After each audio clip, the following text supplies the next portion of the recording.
আজকের ব্লগটা অনেক ইন্টারেস্টিং হবে, কারণ আজকে আপনাদেরকে দেখাবো আম্মু কিভাবে থাই স্যুপ বানায়।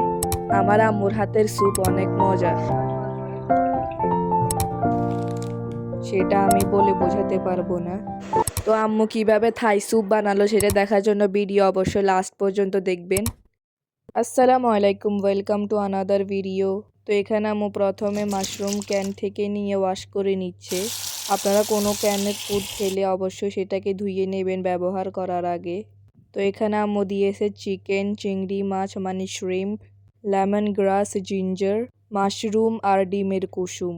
তো আম্মু এখানে অ্যাড করে দিচ্ছে টমেটো সস।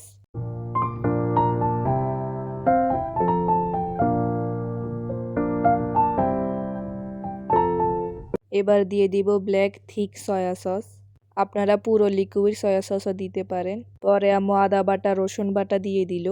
তো এখানে আম্মু চিকেন আর জিঞ্জারের পিস বড় পিস রেখেছে, আর চিংড়ি মাছ বড়গুলা দিয়েছে। আপনারা চাইলে ছোট চিংড়ি মাছও দিতে পারেন, তবে বড়টা স্যুপে দিলে মজা হয়। তো এখানে আম্মু 2 চামচ কর্নফ্লাওয়ার পানিতে গুলিয়ে নিচ্ছে, তবে পরে ভুল করে আমার হাতের সাথে লেগে এগুলো পড়ে গিয়েছিল। এখানে আম্মু এটা আবার করে নিচ্ছে।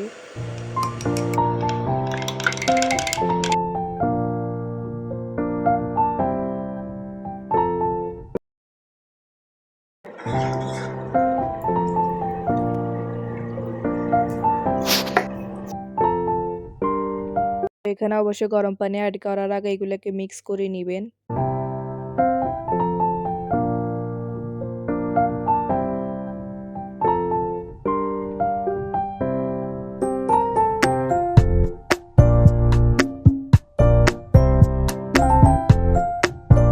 তো এখানে আম্মু গরম উতরানো পানি দিয়ে দিল।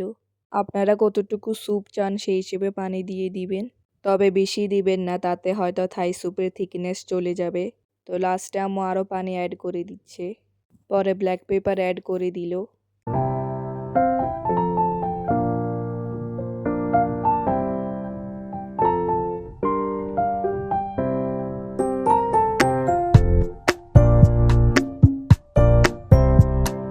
তো এইভাবে কতক্ষণ মিডিয়াম হিটে রেখে দিলেই এরকম কালার এসে যাবে।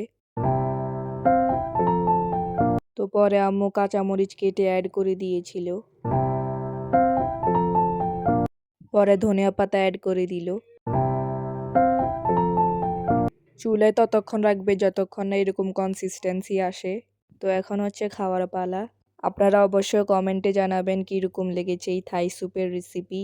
আপনারা এভাবে একবার ট্রাই করে দেখবেন, অনেক মজা লাগবে।